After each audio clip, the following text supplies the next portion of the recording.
Morning. हम लोग अभी पिछले लेक्चर में डिफरेंट फोर्सेस की बात कर रहे थे। फोर्स मतलब जो रिस्पॉन्सिबल हैं रसारोहण के लिए, जो जड़ों से पानी को गुरुत्वाकर्षण के विपरीत जाइलम के जरिए पत्तियों तक पहुंचाते हैं, उसे हम फोर्सेस की बात कर रहे थे। इसमें हम लोगों ने अभी टेबल बनाया था, 6 फोर्सेस की बात करी थी। वाइटल फोर्सेस में 3 और 3 फिजियोलॉजिकल फोर्सेस में। अब हमें बेसिकली 2 फोर्सेस पर डिटेल स्टडी करनी है। एक है रूट प्रेशर थ्योरी, जिसे मूल दाव सिद्धांत कह रहे हैं, और दूसरा है ट्रांसप्रेशन पुल थ्योरी। ये लेक्चर काफ़ी इम्पोर्टेंट है इस सेगमेंट में। तो हमने एज इट इज़ एक जड़ का सिस्टम बनाया हुआ है, बहुत सारी सेल्स न लेते हुए कुछ सेलेक्टेड इम्पोर्टेंट रिक्वायर्ड सेल को ही यहाँ अरेंज किया है। ये आप देख रहे हैं रूट हेयर है, ये एपिब्लेमा है जिसे हम रूट की एपिडर्मिस कहते हैं। ये 3 सेल हमने कॉर्टेक्स की ली हैं। ये पैसेज सेल है मार्ग कोशिका जिसे बोलते हैं, और उसके बाद पेरिसाइकल है, उसके बाद में प्रोटोजाइलम और मेटाजाइलम। ये जाइलम यानी कि ट्रैकिड वेसल्स, इनके जरिए पानी अपवर्ड डायरेक्शन में शिफ्ट होने जा रहा है। तो रूट भी एक फोर्स डालती है, एक प्रेशर डालती है, इसे हम पुशिंग फोर्स कहते हैं। तो ये चीज़ हमें यहाँ समझनी है, आखिर रूट प्रेशर क्या है। तो कहा जाता है कि रूट प्रेशर को स्टडी करने वाला जो साइंटिस्ट था वो स्टीफन हेल्स थे। क्या थे? स्टीफन हेल्स, जिन्हें हम फादर ऑफ फिजियोलॉजी के नाम से जानते हैं। यहीं पर जोसेफ प्रिस्टले ने भी इस पर कंसेप्ट दिया है, स्टडी उन्होंने भी की है। तो ये चीज़ें हैं। एक बार वापस हम यहाँ पर इन सेल्स को ज़रा मेंशन कर दें कौन क्या है। तो ये रूट हेयर की बात हमने कर ली है। ये रेड कलर से जो आप देख रहे हो वो सॉइल पार्टिकल, मृदीय कण हैं। इनके बीच में केशिका जल है जिसका ऑस्मोटिक प्रेशर पिछले लेक्चर में भी हमने बात करी थी 1 atm के आसपास होता है। रूट हेयर जो होता है उसका ऑस्मोटिक प्रेशर 2 से 3 होता है। तो यहाँ ऑस्मोटिक प्रेशर बढ़ता है, कैसे बढ़ता है, ये चीज़ भी हम आपको एक्सप्लेन करेंगे। तो ये रूट हेयर है ओबियसली। अब यहाँ पर ये जो चीज़ आप देख रहे हो ये कहीं ना कहीं है एपिब्लेमा। कौन है? एपिब्लेमा। ये एपिब्लेमा का मतलब है कि रूट की एपिडर्मिस। ये कॉर्टेक्स की डिफरेंट लेयर्स बात कर रहा हूँ मैं। और ये जो चीज़ है ये है कैस्पेरियन स्ट्रिप, मतलब कैस्पेरियन पट्टी है, और इसे हम कहेंगे एंडोडर्मिस। क्या कहेंगे? एंडोडर्मिस ये है। और इस सेगमेंट को हम कहेंगे पेरिसाइकल। क्या कहेंगे? पेरिसाइकल। तो पेरिसाइकल, कैस्पेरियन स्ट्रिप, और हमें नज़र आ रही है एंडोडर्मिस। क्लियर? इसके बाद में एक जाइलम है। यहाँ हम देख रहे हैं कि ये पेरिसाइकल हो गई, ये कहलाएगा प्रोटोजाइलम। क्या? Protoxylem. And this is metaxylem. क्या है ये? मेटाजाइलम। क्लियर? ये मेटाजाइलम है और ये प्रोटोजाइलम है। ये कॉर्टेक्स की सेल्स है। तो अब ज़रा समझिए कि आखिर रूट हेयर का ऑस्मोटिक प्रेशर इंक्रीज क्यों होता है। तो रूट प्रेशर का ऑस्मोटिक प्रेशर इंक्रीज होने की वजह ये है कि सबसे पहले जो रूट हेयर होते हैं वो मिट्टी में उपस्थित जो मिनरल्स हैं जो कि चार्ज फॉर्म में होते हैं, उन्हें एक्टिव ट्रांसपोर्ट के जरिए एब्जॉर्ब करते हैं। मेजॉरिटी में एक्टिव के जरिए। एक्टिव कैसे? क्योंकि मिनरल का नॉर्मली कंसंट्रेशन सॉइल के अंदर रिस्पेक्टिवली कम होता है और रूट हेयर में वो कंसंट्रेशन ज़्यादा होता है। तो mineral low concentration to high concentration absorb किए जाते हैं, जिससे इसमें सॉल्यूट का कंसंट्रेशन इंक्रीज हो जाता है, जिससे ऑस्मोटिक प्रेशर बढ़ जाता है। अब यानी कि इसमें सॉल्यूट एक्टिवली एब्जॉर्ब हो गए। रूट प्रेशर को आप एनसीईआरटी में पढ़ोगे तो सबसे पहले शुरुआत यहीं से की गई है कि minerals are absorb by the root hair through the active absorption. Active absorption, हालांकि बाद में फिर पैसिव का भी कंसेप्ट है, लेकिन एक्टिवली एब्जॉर्ब किए जाते हैं, जिससे कि इसका ऑस्मोटिक प्रेशर बढ़ जाता है इसके रेस्पेक्ट। अब क्या होगा, ध्यान से समझना कि ये रूट प्रेशर है क्या। एक्चुअली इस वेसल्स के अंदर जितना वाटर का अमाउंट है उस पर जो प्रेशर जनरेट किया जाता है वो पॉजिटिव रूट प्रेशर के नाम से जाना जाता है। क्लियर? मैं आपको एक अन्य एग्जाम्पल से पहले समझा देता हूँ।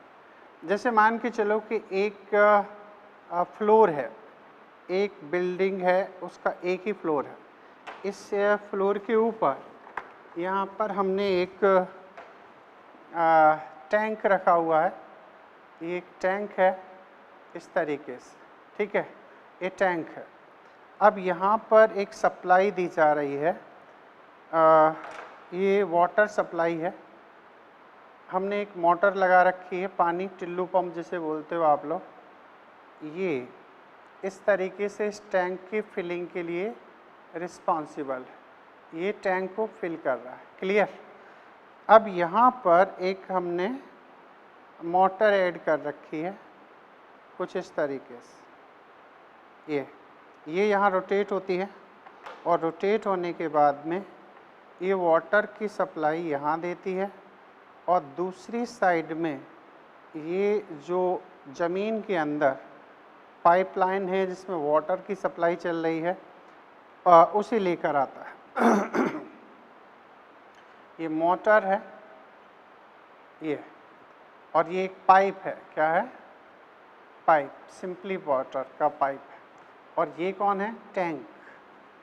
ये टैंक है और ये एक फ्लोर है, मकान है। अब आप देखिए, आपका जो ये टिल्लू पंप है, ये जो पंप है, ये मोटर जो है, ये कितने पानी पर फोर्स डाल रही है? ये एक्चुअली इस यहाँ से यहाँ तक का जो अमाउंट है वो इस जगह से यहाँ तक का जो अमाउंट है वाटर का, उस पर फोर्स डाला जा रहा है। यानी कि इनके अंदर सपोज 5 लीटर वाटर है, तो इसे लिफ्ट किया जा रहा है। क्या किया जा रहा है? लिफ्ट। इसे ऊपर की तरफ शिफ्ट किया जा रहा है। तो ये एक्चुअली पंप 5 लीटर पानी पर फोर्स डाल रहा है, वहाँ से ये पानी इस टैंक में आ जाता है। बात ठीक लगी? तो इसे हम कहेंगे जो पंप के जरिए प्रेशर डाला जा रहा है टैंक भरने के लिए, ये एक पुशिंग फोर्स है। क्या है ये? पुशिंग फोर्स, धक्का बल है। अब सोचिए, अब हम इसी को 3 फ्लोर में कन्वर्ट कर देते हैं। अगर इसी चीज़ को 3 फ्लोर्स में कन्वर्ट कर दिया जाए, सपोज ये टैंक को हटा के, ध्यान से समझते रहना, ये टैंक को हटा के अब हम यहाँ पर 3 फ्लोर कर देते हैं। 1 then 2 then 3। तो ये 3 फ्लोर का एक मकान है। इस पर अब हमने यहाँ एक टैंक रखा हुआ है और इस टैंक को फिल करना है हमें इस पाइप के ज़रिए। तो अब आप सोचिए कि ये जो पाइप है वो कुछ इस तरीके से यहाँ पर है, ऐसे। बात क्लियर? अब आप सोचो, पहले एक फ्लोर में पाइप के अंदर कितना वाटर का अमाउंट था? ये 5 लीटर था। अब ये कितना हो जाना चाहिए? ये 15 लीटर हो जाना चाहिए। क्यों? क्योंकि उसी के रेशो में पाइप ऐड किया जाएगा सेकंड फ्लोर के लिए एंड थर्ड फ्लोर के लिए। तो इसमें सपोज 15 लीटर वाटर है, 15 लीटर वाटर को अब ये पंप पुश कर रहा है, इसका मतलब है इस पंप पर प्रेशर बढ़ेगा कि नहीं। तो इस जैसे जैसे अमाउंट इस पाइप के अंदर बढ़ता चला जाएगा, वैसे वैसे इस पंप पर प्रेशर भी बढ़ता चला जाएगा। तो अब आप यहाँ समझिए कि जाइलम है, ये कौन सा रीजन है, ये जाइलम रीजन। इस जाइलम में हम वेसल मान लेते हैं, क्या वेसल्स या ट्रैकिट, वाहिका या वाहिनिका, इसमें पानी का अमाउंट है और ये पानी के अमाउंट को यहाँ पुशिंग फोर्स से लिफ्ट कराया जा रहा है। तो जितना पानी इसके अंदर ज़्यादा होगा उतना ज़्यादा रूट प्रेशर जनरेट होगा। हम कहना आपसे ये चाह रहे हैं, मतलब ये कि रात के समय क्या होता है, ट्रांसपिरेशन कम हो जाता है और उसके चलते जो एब्जॉर्बिंग अमाउंट ऑफ वाटर है वो यहाँ आके एक्यूमुलेट होता रहता है। तो जितना ज़्यादा पानी इस ट्रैकिड के अंदर या जाइलम रीजन में एक्यूमुलेट होगा उतना ज़्यादा रूट प्रेशर जनरेट होगा। Is that clear? और जैसे ही ट्रांसपिरेशन दिन के समय संपन्न होगा या परफॉर्म होगा, वैसे वैसे इस पानी को पुलिंग प्रोसेस के जरिए अपवर्ड डायरेक्शन में शिफ्ट कराया जाएगा, खींचा जाएगा। तो उससे क्या होगा, यहाँ पानी की मात्रा कम हो जाएगी और जहाँ पानी की मात्रा जाइलम में जैसे ही कम होगी तो उसे फिर हम निगेटिव रूट प्रेशर कहने लगते हैं। यानी कि दिन के समय रूट प्रेशर कम होता है और रात के समय रूट प्रेशर ज़्यादा होता है। मतलब ये कि root pressure is inversely proportional of transpiration. Transpiration के इन्वर्सली प्रोपोर्शनल होता है रूट प्रेशर। तो चलिए अब ये प्रेशर बनता कैसे है तो उसको एक बार समझ लेते हैं। एक्चुअली एनसीईआरटी ने ये कहा है कि जाइलम में जितना वाटर का अमाउंट है उस पर जो एक फोर्स बन रहा है, प्रेशर बन रहा है, उस प्रेशर को ही हम रूट प्रेशर कहते हैं। तो कैसे समझिए, अब आप देखिए, ये वापस यहाँ आते हैं, एक्टिवली यहाँ पर मिनरल्स को एब्जॉर्ब किया गया रूट हेयर के जरिए, इसमें सॉल्यूट का कंसंट्रेशन बढ़ गया, इसमें जो सॉल्यूशन है वो हाइपरटोनिक हो गया इसके रेस्पेक्ट में, तो वाटर ने एंट्री इसमें स्टार्ट कर दी। ठीक है, अब ये वाटर के पार्टिकल इसमें एंटर हो गए, किस प्रोसेस के जरिए, थ्रू द एंडोऑस्मोसिस। क्या एंडोऑस्मोसिस। एंडोऑस्मोसिस से सिंपली याद करो जो हमने आपको एक्सप्लेन किया था ऑस्मोटिक एक्टिव वाटर एब्जॉर्प्शन, इसीलिए मैंने वो डायग्राम लंबे समय तक आपके बोर्ड पर रखा था चीज़ें समझाने के लिए। तो एंडोऑस्मोसिस हुई। अब यहाँ पर क्या हुआ, यहाँ से अब जैसे इसमें वाटर एंटर हुआ तो टर्गर प्रेशर बढ़ा, वाटर का कंसंट्रेशन बढ़ा, तो इसके रेस्पेक्ट में ओपी इसमें कम हो गया। तो ओपी जब यहाँ बढ़ गया तो यहाँ क्या हो जाएगा, यहाँ वाटर की एंट्री हो जाएगी।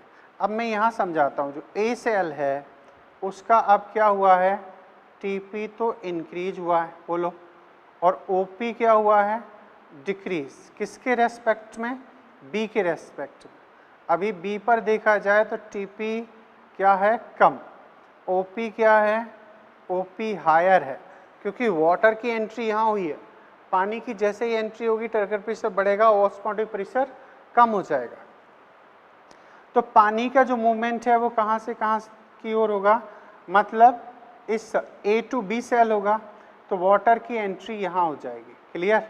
अब यही स्टेप, यही प्रोसेस सेम इस पर शिफ्ट हो जाएगी, यहाँ टर्गर प्रेशर बढ़ जाएगा, ए की जो कंडीशन है वो बी में आ जाएगी और जो इस टाइम बी की कंडीशन है वो सी पर हो जाएगी। इस तरीके से वाटर यहाँ पहुँच जाएगा। यहाँ से ओबियसली ये कैस्पियन स्ट्रिप है तो दूसरे हिस्से में ये पानी जा नहीं सकता। अल्टीमेटली ये वाटर इस मार्ग कोशिका में, जिसे कि हम पैसेज सेल कह रहे हैं, क्या कह रहे हैं, पैसेज सेल, इसमें एंटर हो जाएगा। ये है पैसेज सेल, यहाँ पर पानी की एंट्री होगी, यहाँ से ये पेरिसाइकिल में आएगा। पेरिसाइकिल में भी कहीं ना कहीं प्रोटोप्लाज्म में ये लिविंग है और ये पेरेन्काइमेटस सेल से बनी होती है रूट के केस में। अब ये वाटर की एंट्री इसमें हो जाएगी, ठीक है। अब वाटर यहाँ से आगे कहाँ जा रहा है, ये जाइलम का एलिमेंट शुरू हो रहा है, ध्यान देना इस पॉइंट पर। तो पानी के मॉलिक्यूल अदर पानी के अमाउंट पर एक फोर्स डालते हैं। जैसे एक पाइप है कि जैसे खेतों में ही पाइप अपन पानी के लिए यूज करते हैं, तो एक साइड से पानी को पंप सेट के जरिए उस पाइप में ऐड किया जाता है, तो पानी का एक फोर्स बनता है जिसे हाइड्रोस्टैटिक प्रेशर भी कहते हैं। वो ट्यूब के दूसरे सिरे तक पानी को पुश करने में यूज किया जाता है। तो अब आप समझ सकते हैं कि यहाँ जो वाटर के मॉलिक्यूल हैं, इसमें इस जगह ये जो वाटर के मॉलिक्यूल हैं, ये इसके अंदर जो वाटर के मॉलिक्यूल हैं, यहाँ जो वाटर के मॉलिक्यूल्स हैं, इस जगह जो वाटर के मॉलिक्यूल्स हैं, इन पर एक पुशिंग फोर्स लग रहा है। क्या लग रहा है? यहाँ पर एक फोर्स जनरेट हो रहा है वास्तव में, क्योंकि यहाँ तक तो ऑस्मोसिस से ये चीज़ आ जाती है, लेकिन यहाँ से नॉन लिविंग है। अब इसमें जितना पानी का अमाउंट होगा, इन वाटर के मॉलिक्यूल को इसे पुश करने में उतना ज़्यादा प्रेशर जनरेट होगा। तो वास्तव में ये जो पॉइंट है, ये रूट प्रेशर को दर्शाता है, इसी को हम रूट प्रेशर कहते हैं। तो इस पॉइंट पर लिविंग से नॉन लिविंग में जैसे ही वाटर के मॉलिक्यूल पुश करेंगे उस पानी को, तो ये रूट प्रेशर को शो करेगा। अब यहाँ से जैसे जैसे पानी आएगा, क्योंकि यहाँ तो एंडोऑस्मोसिस होगी नहीं, तो यहाँ तो पानी को पुश करना है। अब ये डिपेंड करेगा ट्रांसपिरेशन पर। अगर ट्रांसपिरेशन नहीं हो रहा है तो यहाँ वाटर के मॉलिक्यूल का एक्युमुलेशन मैक्सिमम हो जाएगा, ठीक है। वाटर के मॉलिक्यूल जब मैक्सिमम एक्युमुलेट हो जाएंगे इस पॉइंट पर, यहाँ इस तरीके से, maximum water molecule maximum root pressure, और less water molecules less root pressure. तो एक्चुअली इस पर जो पानी की एंट्री हो रही है ऑस्मोसिस प्रोसेस के जरिए, वो इस पानी को फोर्स डाल रहे हैं लिफ्ट करने के लिए, तो इसे हम कहते हैं रूट प्रेशर। तो कहने का मतलब ये हुआ कि जितना ज़्यादा जाइलम में एलिमेंट है, जितना ज़्यादा जाइलम में वाटर कंटेंट है, वाटर का अमाउंट है, जल की मात्रा है, उतना ज़्यादा रूट प्रेशर होगा। और जब पानी कम हो जाएगा, कंसंट्रेशन कम हो जाएगा, तो फिर रूट प्रेशर भी डिक्रीज हो जाता है, ठीक है। तो इन्हें फोर्स कम डालना पड़ेगा। तो ये चीज़ कब ज़्यादा होती है कि जब ट्रांसपिरेशन नहीं हो रहा है, क्योंकि अगर ट्रांसपिरेशन होगा तो पुलिंग प्रोसेस स्टार्ट हो जाएगी। जैसे यहाँ देखिए, इस जगह मान के चलो इस मोटर पर ज़्यादा फोर्स लग रहा है, ठीक है। अगर हम एक पंप सेट यहाँ पर भी ऐड कर दें, सपोज ये पंप सेट यहाँ ऐड कर दिया, इसमें हमने लगा दिया, ठीक है। एक पंप सेट को यहाँ पर भी ये पंप हो गया। अगर हमने ये पंप यहाँ पर ऐड कर दिया तो ये क्या करेगा, पानी को ऊपर की तरफ खींचेगा, ठीक है। तो इस पर प्रेशर कम हो जाएगा कि नहीं। तो ऐसे ही आप समझ लो, ट्रांसपिरेशन पुल पत्तियों में जनरेट होता है, तो ऊपर की मोटर समझ लो, पंप मान लो, और ये ज़मीन में, तो ये जनरेट करता है पुलिंग फोर्स। क्या? पुलिंग फोर्स जनरेट करेगा। और ये जो जनरेट करेगा, ये कर रहा है पुशिंग फोर्स। क्या? Pushing force. जरा आप ध्यान से इनको समझिए। Pushing and pulling force. तो इस तरीके से अगर ट्रांसपिरेशन बढ़ा, क्या ट्रांसपिरेशन बढ़ा, तो क्या होगा, पुलिंग फोर्स बढ़ेगा, रूट प्रेशर कम हो जाएगा, ठीक है। ट्रांसपिरेशन कम हुआ तो फिर क्या होगा, रूट प्रेशर बढ़ जाएगा। मैं उम्मीद करता हूँ कि ये बातें आपको समझ में आ रही होंगी। क्लियर? अब हम इनको एक्सप्लेन करते हैं।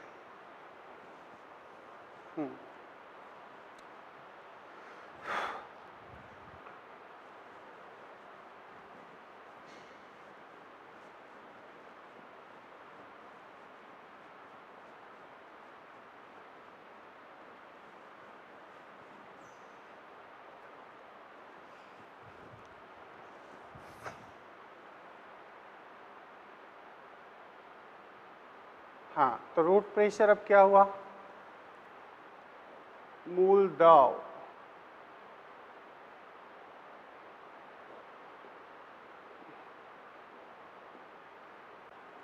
इसे स्टीफन हेल्स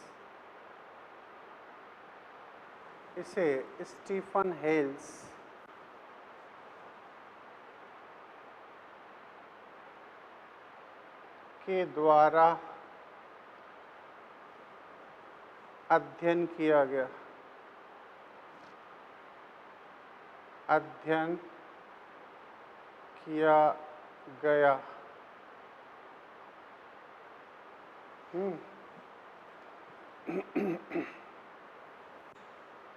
जोसेफ प्रिस्टले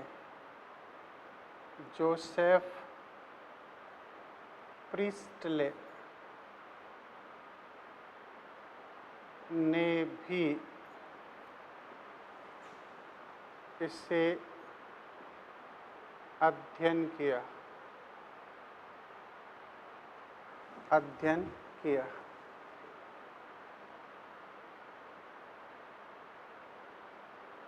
मूल दाव भी जो शब्द है वो दिया इन्होंने। अच्छा, ये है क्या, तो कह सकते हैं जड़ें सक्रिय अवशोषण द्वारा खनिज को मृदा से अवशोषित करते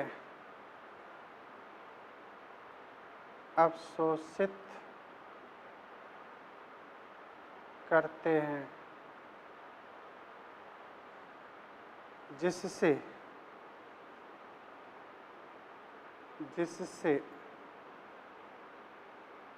मूल रोम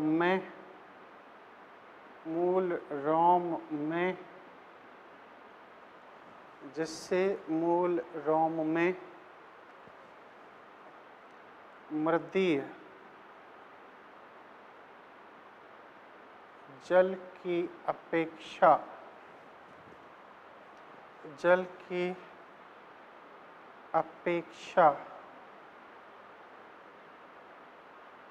अधिक ओपी का मतलब ऑस्मोटिक प्रेशर, ओपी उत्पन्न होता है। अतः मृदीय जल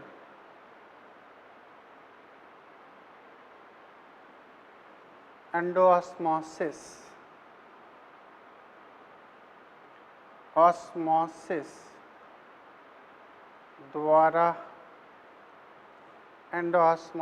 द्वारा जड़ों में प्रविष्ट करता है।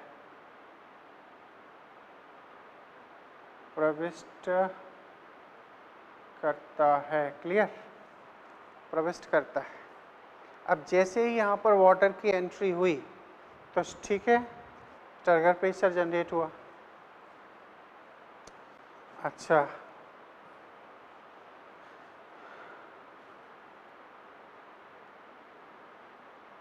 इस प्रकार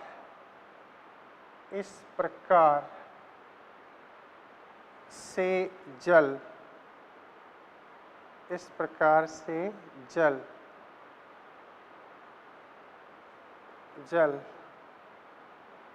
पेरिसाइकिल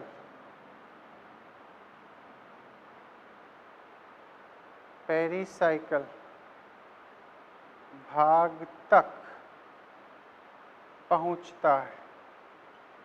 ठीक है, एंडोऑस्मोसिस करता हुआ जल कहाँ तक आ जाएगा, पेरिसाइकिल्स तक। यह जल जाइलम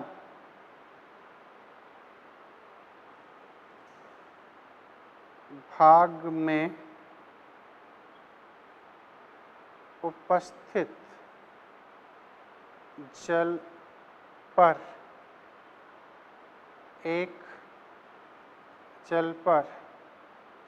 पुशिंग फोर्स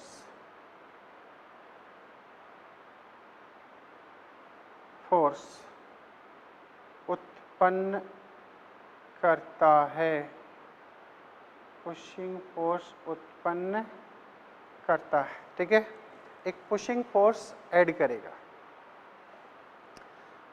ठीक है, अब जो एनसीईआरटी कहना चाहती है वो समझ लो। एनसीईआरटी ये कहती है कि जाइलम में जितना जल अधिक होगा वो धनात्मक रूट प्रेशर कहलाएगा। ठीक है, तो कह सकते हैं जाइलम भाग में अधिक जल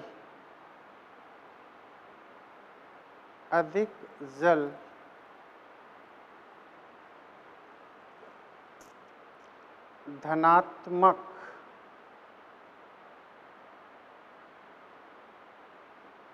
मूल दाब पॉजिटिव रूट प्रेशर को दर्शाता है।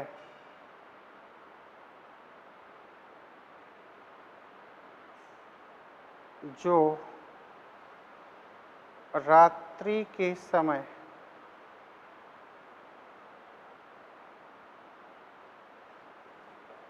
अधिक होता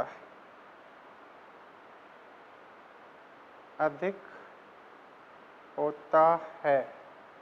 ठीक है, नाइट में या अर्ली मॉर्निंग में ये रूट प्रेशर सबसे ज़्यादा होता है क्योंकि ट्रांसपिरेशन कम हो जाता है।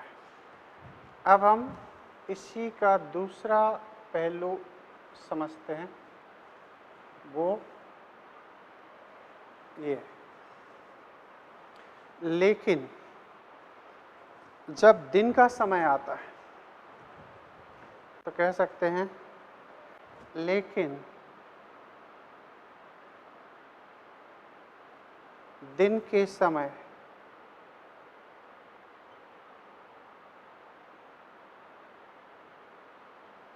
वाष्पोत्सर्जन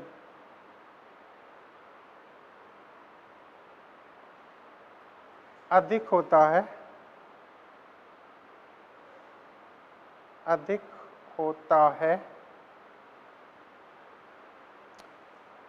जिससे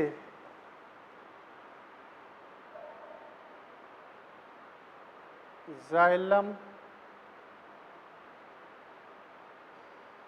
भाग में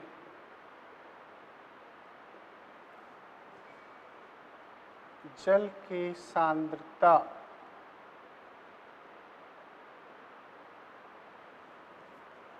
कम होती है।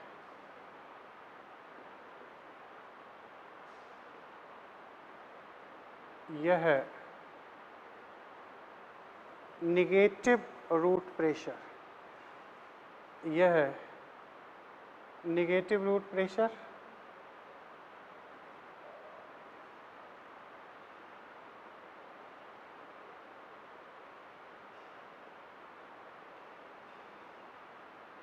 अथवा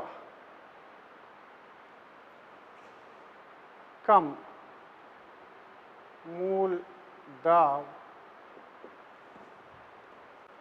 को प्रदर्शित करता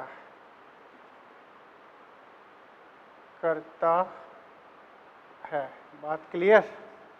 पुलिंग फोर्स बढ़ेगा तो पुशिंग फोर्स कम हो जाएगा, और पुशिंग फोर्स कम होगा तो पुलिंग फोर्स आपको बढ़ाना पड़ेगा, ऐसे। अच्छा जी, अब हम यहाँ एक बात कह सकते हैं कि जो रूट प्रेशर है वो अर्ली मॉर्निंग या रात्रि में अधिक होता है, ये बात आप समझ गए। तो ट्रांसपिरेशन के इन्वर्सली प्रोपोर्शनल कंसीडर किया जाता है। तो root pressure is inversely proportional of, इसे याद रखना, root pressure inversely proportional of transpiration.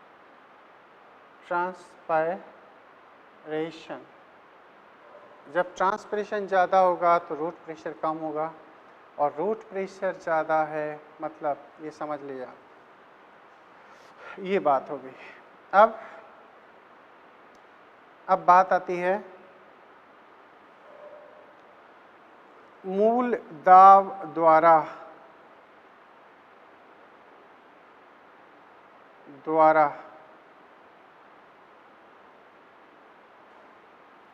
कम दूरी तक, बहुत दूरी तक नहीं ले जा सकते, कम दूरी तक छोटे पौधों में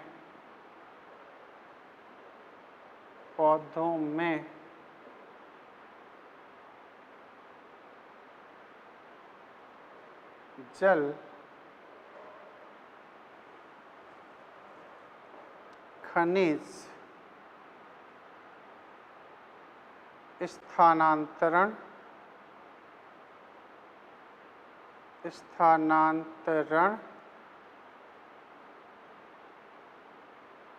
संभव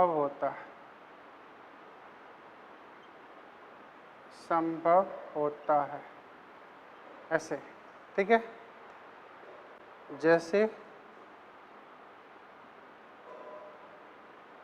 घास आदि, ये जो छोटे छोटे प्लांट होते हैं उनमें ये आप देख सकते हो मूल दाब के जरिए जल का स्थानांतरण। अब बड़ी एक इंटरेस्टिंग बात एनसीईआरटी ने कही है। कहा जाता है कि जो लंबे पौधे हैं उनमें मूल दाब सामान्यतः जल स्थानांतरण में सहायक नहीं होता है या कोई मोस्ट इम्पोर्टेंट रोल प्ले नहीं करता, लेकिन कहा जाता है कि जब गर्मियों के समय में बाष्पोत्सर्जन की दर ज़्यादा होती है तो ऐसी कंडीशन में क्या होता है कि ये जो वाटर के मॉलिक्यूल का कंटिन्यूअस कॉलम है ये ब्रेक हो जाता है, मतलब वाटर के मॉलिक्यूल ऐसे खिंचे चले जाते हैं ऊपर की तरफ और यहाँ पर गैप आ जाता है, तो ये कंटिन्यूअस जो कॉलम है वाटर का वो यहाँ ब्रेक हो जाता है। तो फिर क्या होता है, ऐसी परिस्थिति में जो मूल दाब है, रूट प्रेशर है, ये इस गैप को भरने का काम करता है। ये जो पानी के मॉलिक्यूल का कंटिन्यूअस कॉलम बना हुआ है जो कोहेसिव, एडेसिव और सरफेस टेंशन की वजह से बना है, जो हम अगली थ्योरी में ट्रांसपिरेशन फुल में समझेंगे, तो ये कहीं ना कहीं कभी कभी ब्रेक हो जाता है और इस ब्रेक होने पर, कंटिन्यूअस कॉलम के ब्रेक होने पर रूट प्रेशर इस कंटिन्यू कॉलम को जोड़ने का कार्य करता है। क्लियर? तो हम ये बात कह सकते हैं लंबे या ऊंचे लंबे पौधों में, ध्यान से इस लाइन को समझना, एनसीईआरटी में लिखा है, लंबे पौधों में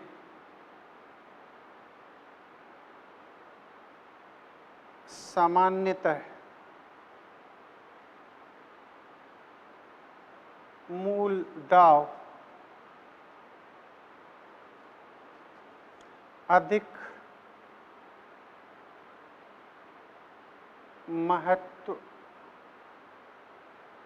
नहीं रखता है।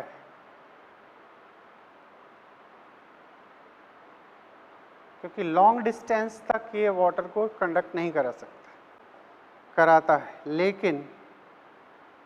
लेकिन ध्यान से समझना, लेकिन अधिक वाष्पोत्सर्जन, अधिक वाष्पोत्सर्जन, ऐसा एनसीईआरटी में भी लिखा है ना। अधिक वाष्पोत्सर्जन के समय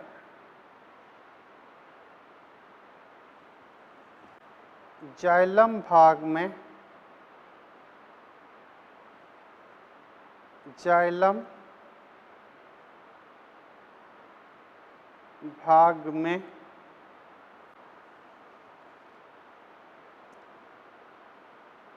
जल स्तंभ, स्तंभ वाटर कॉलम बोलते हैं इसको, वाटर कॉलम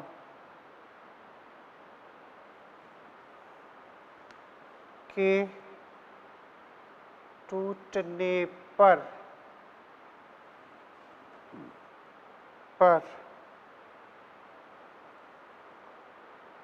यह से मतलब मूल दाब पुनः स्थापित कराता है, स्थापित कराता है।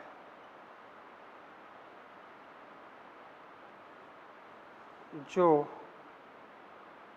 मूल दाब का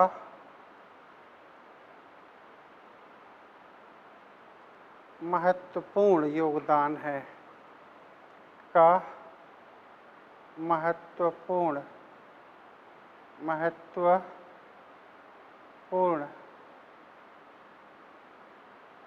योगदान है। बोलो, जो हायर प्लांट हैं, ये टॉलेस्ट प्लांट हैं, उनमें वाटर कॉलम अगर ब्रेक हो जाए तो उसे दोबारा रीस्टैब्लिश करने में ये बड़ी ही इम्पोर्टेंट रोल प्ले करता है। क्लियर? तो मूल दाब कब ज़्यादा होगा? अच्छा, अब मूल दाब के कुछ एविडेंस देख लेते हैं, कुछ प्रमाण देख लेते हैं। प्रमाण में हम पढ़ेंगे गटेशन, बिंदु स्राव। क्लियर? बिंदु स्राव की जब प्रोसेस हम पढ़ते हैं, ये समझ गए? तो कभी कभी क्या होता है, ये कॉलम ब्रेक हो जाता है, इसे दोबारा रीस्टैब्लिश करने में हेल्प करता है। ये चलो यहाँ एक क्वेश्चन समझ लेते हैं जो एनसीईआरटी में भी लिखा है ऐसे।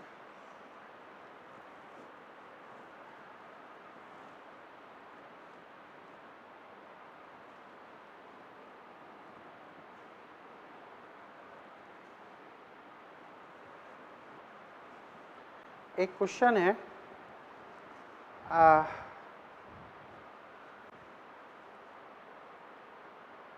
यदि एक शाकीय छोटे पौधे को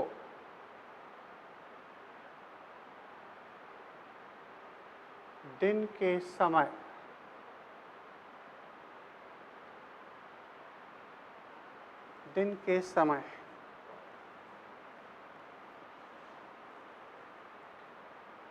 तने भाग से काटा जाता है,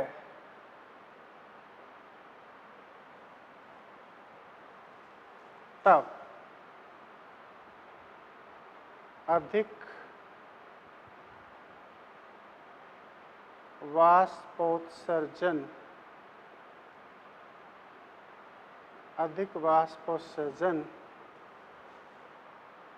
के समय ऊपरी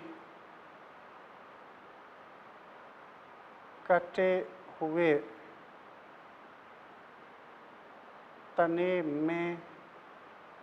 तने के जाइलम भाग में होगा, तने के जाइलम भाग में होगा। क्या होगा? क्या होना चाहिए? यदि एक शाकीय छोटे पौधे को दिन के समय तने भाग से काटा जाता है तब अधिक वाष्पोत्सर्जन के समय ऊपरी कटे हुए तने के जाइलम भाग में होगा। मतलब ये कहना चाह रहे हैं कि एक प्लांट है, ठीक है, ये एक छोटा सा प्लांट है। अब हमने क्या किया, इसे यहाँ से कट कर दिया। हाई, यहाँ क्या हो रहा है, high transpiration, transpiration, maximum transpiration, ये वेपर्स बाहर की तरफ शिफ्ट हो रहा है, ऐसे मैक्सिमम वाटर इधर शिफ्ट हो रहा है। अब ये कटा हुआ जो भाग है, देखो ये जो तने का ऊपरी कटा हुआ भाग है, इसमें क्या होना चाहिए, ये वाटर वेपर्स मैक्सिमम ट्रांसपिरेशन हो रहा है। तो फिर यहाँ कहा जाता है कि जो कॉलम है इसमें एयर की फिलिंग हो जाएगी। यहाँ तो चलो ये है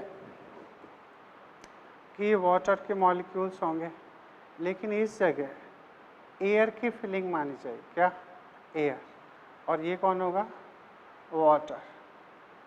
क्यों, क्योंकि एटमॉस्फेयर की जो एयर है उसकी एंट्री हो जाएगी।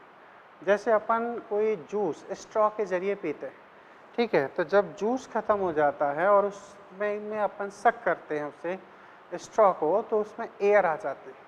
ऐसे ही कहा गया है कि ट्रांसपिरेशन के ज़रिए ये तो बाहर की तरफ शिफ्ट हो जाएंगे मॉलिक्यूल्स ऐसे, अब अंदर की तरफ एयर की फिलिंग हो जाएगी। तो इसका जो आंसर होता है वो यही होता है। आंसर सीधा लिखते हैं, वायु की उपस्थिति, वायु की उपस्थिति, ठीक है जी। बाकी आपके पास 3 ऑप्शन और होंगे, लेकिन इस टाइप का क्वेश्चन पूछा जाता है। तो ट्रांसपिरेशन जब ज़्यादा होता है ऐसी परिस्थिति में एक कॉलम टूट जाता है, और इस कॉलम को दोबारा रीस्टैब्लिश करने का काम जो होता है वो रूट प्रेशर का ही माना जाता है। क्लियर, ऐसा। अब हम एक खास प्रोसेस पढ़ने जा रहे हैं, वो है गटेशन प्रोसेस। कौन सी प्रोसेस, गटेशन।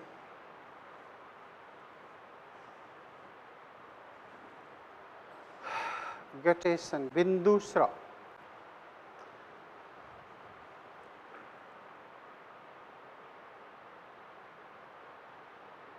गटेशन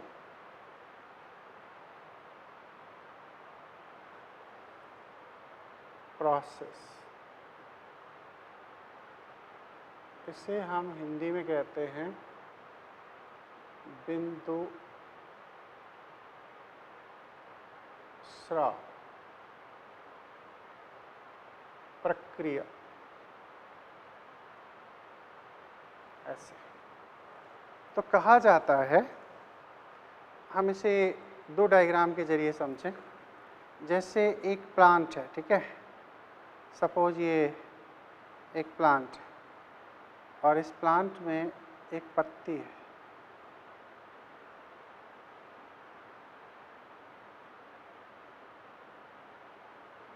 ऐसे।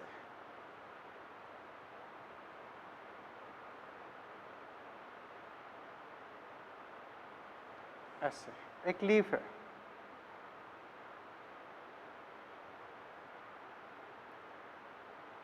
इसके किनारे पर ना, ऐसे यहाँ पर ड्रॉपलेट्स एक्युमुलेट हो जाए कुछ इस तरीके से, ऐसे,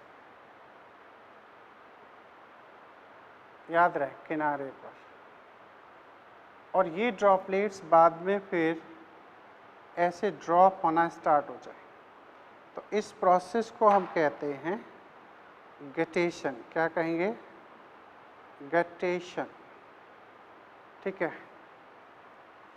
तो सोचने की बात है, अगर हम ये कहें कि पानी पौधों में सिर्फ पुलिंग फोर्स से जाता है तो वो गलत है, क्योंकि यहाँ से वाटर पुशिंग फोर्स से गया है, पुशिंग फोर्स, पुशिंग फोर्स, या कहें तो रूट प्रेशर, रूट प्रेशर के जरिए ये वाटर भेजा गया। जैसे अपनी याद करो, कहा था ना बरसात के मौसम में सुबह के टाइम जब रूट प्रेशर ज़्यादा हो, तने को काट दो तो उसके ऊपर एक हॉरिजॉन्टल वाटर ड्रॉपलेट्स की एक जोन बन जाता है, एरिया बन जाता है, तो वो भी रूट प्रेशर को शो कर रहा था। और ये भी बरसात के मौसम में हमें कुछ छोटे छोटे प्लांट में घास है या फिर एक अरबी का प्लांट होता है कोलोकेशिया, उसमें हमें नज़र आता है। आलू में हम इस बात को समझ सकते हैं, पटेटो में हम इस बात को समझ सकते हैं। ये सारी चीज़ें हम एक्सप्लेन कर सकते हैं। तो मुद्दे की और अल्टीमेट बात ये हुई कि इसमें जो बूंदों के रूप में जल स्त्रावित हो रहा है, उस प्रोसेस को हम गटेशन कहते हैं। क्या कहते हैं? गटेशन। अब यहाँ पर हम एक और खास को समझें, ये एक लीव्स का एंड पॉइंट है। अब ये इस तरीके से एक एंड पॉइंट है यहाँ, और ये एंड पॉइंट कैसे है, यहाँ ध्यान से देखना, ये है लीफ का एपिडर्मिस। क्लियर? ऐसे। अब क्या होता है, एक्चुअली यहाँ पर एक ख़ास तरीके की सेल्स पाई जाती हैं, इन्हें हम कहते हैं हाइडेथोट। क्या कहते हैं? हाइडेथोट। अब यहाँ होती हैं इसमें वेसल्स, इस जगह ये क्या होती हैं, एंड पॉइंट पर ना जाते हुए ये वेसल्स पहले ही ब्रेक हो जाती हैं। अब यहाँ हम जो देख रहे हैं वो कुछ खास टाइप की सेल्स है, एक बड़े बड़े इंटरसेलुलर स्पेस वाली सेल्स यहाँ पर हमें नज़र आती हैं, वो कुछ इस तरीके से। क्लियर? ऐसे ये। और इस एरिया में हम देखेंगे कि बाकी जो मीजोफिल की नॉर्मल सेल्स हैं वो यहाँ पर प्रेजेंस होती है, इस जगह ऐसे। ये तो ये डायग्रामेटिक स्टडी हमें नज़र आती है। अब इसमें ये जो चीज़ हम देख रहे हैं ये है हाइडेथोट। कौन है? हाइडेथोट। हाइडेथोट, इसी को हम कहते हैं जल रंध्र। क्या कहते हैं? जल रंध्र। अब यहीं से वाटर ड्रॉपलेट्स के फॉर्म में बाहर जाते हैं। ये जो देख रहे हैं हम इन्हें एपिथेम कहते हैं। क्या? एपिथेम सेल। ध्यान दो, ये काफ़ी अच्छा क्वेश्चन बनता है। इसमें बड़े बड़े अंतरकोशिकीय अवकाश हैं, intercellular space, inter cellular space है ये, इनमें पानी भरा रहता है। ठीक है, ये जो वाटर यहाँ से कंटेंट गया है ये इनके बीच में जाके फिल हो जाता है इस जगह। इसीलिए हम इस पॉइंट को वाटर चेम्बर के नाम से भी जानते हैं। क्या? Water chamber. यहाँ पर पानी इकट्ठा हो जाता है और ये हैं वेसल्स। वेसल्स, ठीक है। ये वेसल्स कुछ एंड पॉइंट से पहले ही ब्रेक हो जाती हैं और देखो यहाँ से ये वेसल्स आई ऐसे और यहाँ से ये वाटर को इस जगह छोड़ देंगी और यहाँ पर जब छोड़ देंगी तो ये फिर ड्रॉपलेट्स के फॉर्म में नीचे की तरफ ड्रॉप होगा। इस प्रोसेस को हम बिंदु स्राव या गटेशन के प्रोसेस कहते हैं। ठीक है, ये एपिथेम हो गई, हाइडेथोड हो गए, जलरंध्र कहते हैं। ये परमानेंट ओपन है, इनमें क्लोजिंग ओपनिंग प्रोसेस नहीं पाई जाती है, ये हमेशा खुले रहते हैं। यहाँ पर एक रूट प्रेशर जब जनरेट होता है, ये यहाँ से रूट प्रेशर जनरेट होता है तो ये पानी फोर्सफुली पहुँचाया जाता है ख़ास तौर से छोटे प्लांट में और फिर उसके बाद में ये ड्रॉपलेट के फॉर्म में नीचे की तरफ गिरता है। इस प्रोसेस को हम कहते हैं बिंदु स्राव। तो हम कुछ इसके बारे में लिखना चाहेंगे, वो ये है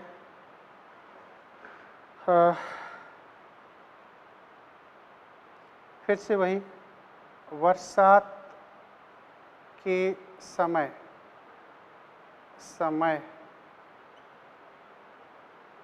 या बरसात के मौसम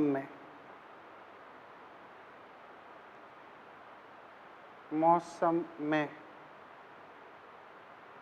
सुबह के समय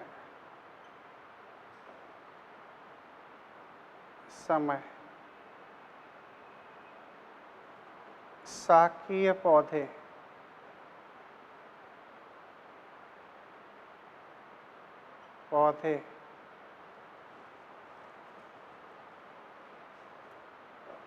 पत्तियों के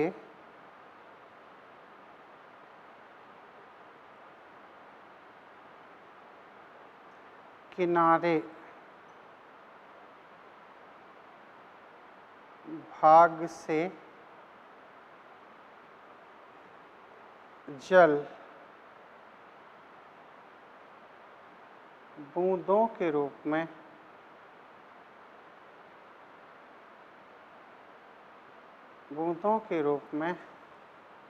स्त्रावित करते हैं। इसे बिंदु स्राव कहा जाता है। बिंदु स्राव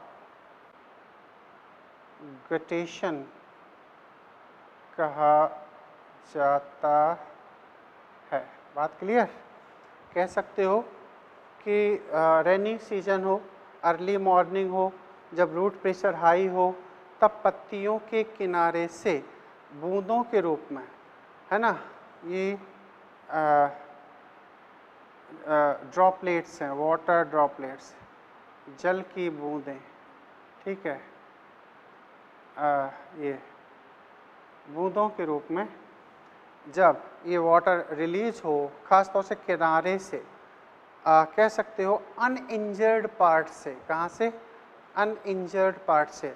तो ये जो रूट प्रेशर है ये पुशिंग करेगा, और पुशिंग से लिटिल डिस्टेंस तक या छोटी डिस्टेंस तक, छोटी दूरी तक पानी को पुश किया जा सकता है, और पुश करने के बाद में ये ड्रॉपलेट के फॉर्म में रिलीज होगा। इस प्रोसेस को हम कहते हैं बिंदु स्राव। अच्छा जी, इसमें थोड़ा सा और लिखेंगे हम लोग, बिंदु स्राव।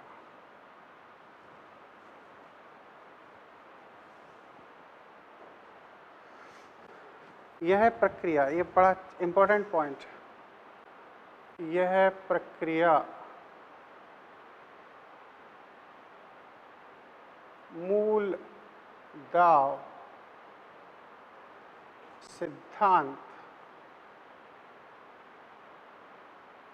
का समर्थन करता है। ठीक है, ये रूट प्रेशर को सपोर्ट करता है। ठीक है, बिंदु स्राव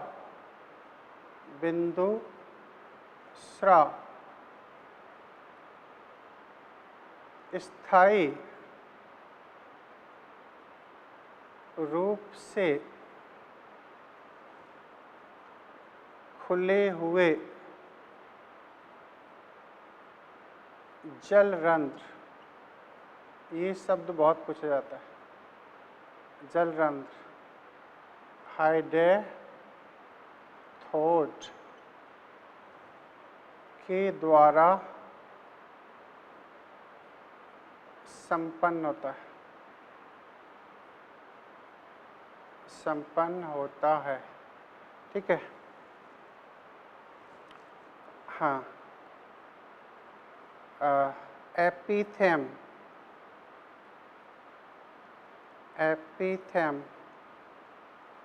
बड़े आकार के मृदुतक हैं,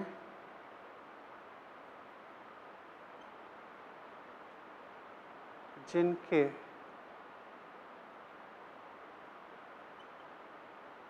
इंटरसेलुलर स्पेस में जल संग्रहित रहता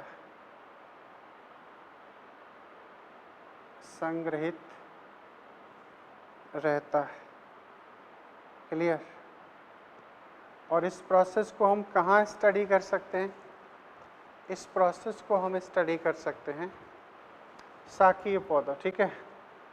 तो इसे घास, इसके बाद में अरबी, आलू आदि में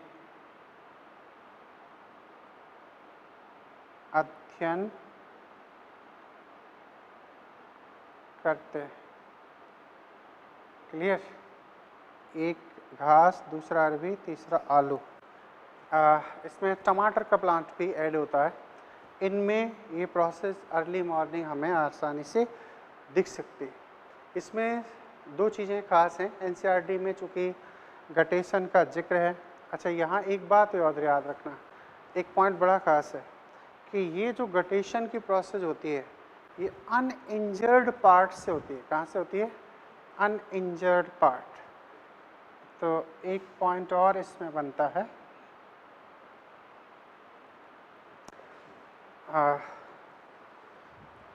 बिंदु स्राव, ठीक है, इसको भी लिखना, बिंदु स्राव पत्तियों के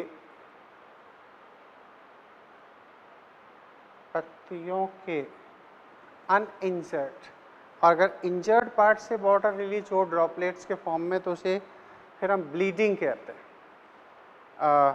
रस स्राव कहते हैं, इसे बिंदु स्राव कहते हैं। बिंदु स्राव पत्तियों के क्षति रहित अनइंजर्ड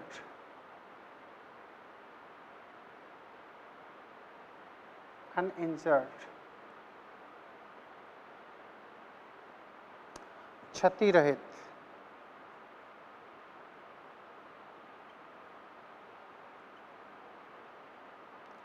भागों से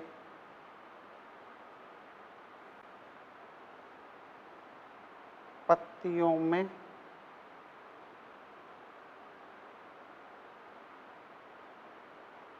संपन्नता, अनइंजर्ड भाग याद रखना। अगर यही शब्द इंजर्ड शब्द हो जाए तो फिर इसका आंसर बदल जाएगा, वो होगा ब्लीडिंग। ब्लीडिंग होता है ताड़ के वृक्षों में, जिसकी वजह से वो ताड़ी निकाली जाती है, फिर परंपरागत अल्कोहलिक ड्रिंक बनाया जाता है साउथ इंडिया में, है ना। तो ये चीज़ अब हमने अभी रूट प्रेशर को अच्छे से पढ़ा है। अब एक अगला जो लेक्चर होगा वो बहुत ख़ास है और उसमें हम पढ़ेंगे ट्रांसप्रेशन पुल, जिस पर सबसे ज़्यादा क्वेश्चन बनते हैं। हालांकि क्वेश्चन तो इस पर भी बनते हैं, रूट प्रेशर पर एनसीईआरटी बेस्ड स्टडी है और अच्छे क्वेश्चन बनते हैं इस पर। सारे शब्दों को ध्यान रखना, डायग्राम ज़रूर बनाना, क्योंकि एनसीईआरटी ने डायग्राम आपको एक्सप्लेन नहीं किए हैं। एनसीईआरटी सिर्फ आपको थ्योरेटिकल बातें करती है, तो थ्योरी को समझने के लिए डायग्रामेटिक स्टडी बहुत ज़रूरी होती है। भाई पीएमटी का मतलब आप सीधा सीधा ये समझ लो, नंबर 1 बायोलॉजी 50% है, तो इस पोर्शन को बहुत अच्छे से आपको पढ़ना है और इसे ऐसा पढ़ना है कि किसी भी परिस्थिति में हम क्वेश्चन को गलत ना कर पाएँ, हम क्वेश्चन को आसानी से सॉल्व कर लें, हमेशा के लिए दिमाग में बातें फीड हो जाए, ऐसी स्टडी हमें करनी होती है। तो इसके लिए हमें डायग्राम की ज़रूरत बहुत होती है ना। डायग्राम हमें चीज़ों को सही से एक्सप्लेन कर देते हैं, सही को चीज़ों को समझा देते हैं, क्लियर। तो आप जो एनसीईआरटी में क्वेश्चंस हैं उनको भी आप एक बार देखें और इस स्टडी के बेसिस पर उनके भी छोटे छोटे आंसर्स बनाने की कोशिश करें एज ए होमवर्क, है ना। तो उम्मीद करते हैं कि ये बातें आपको समझ में आ रही होंगी। हम अगले लेक्चर में ट्रांसपिरेशन पुल पढ़ेंगे जो आप और अच्छे से पढ़ें और फिर आगे नेक्स्ट। Okay, thank you.